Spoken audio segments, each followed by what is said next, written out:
Maşallah olsun. Sağ keçi təsərrüfatımız satılır. Xeyirli olsun. Ümumilikdə 500 baş keçimiz var. Kim istəsə qeyd etdiyimiz nömrə ilə əlaqə saxlaya bilər.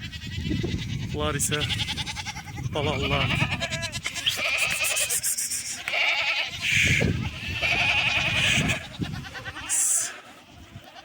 Bunlar isə orta boğazlardır.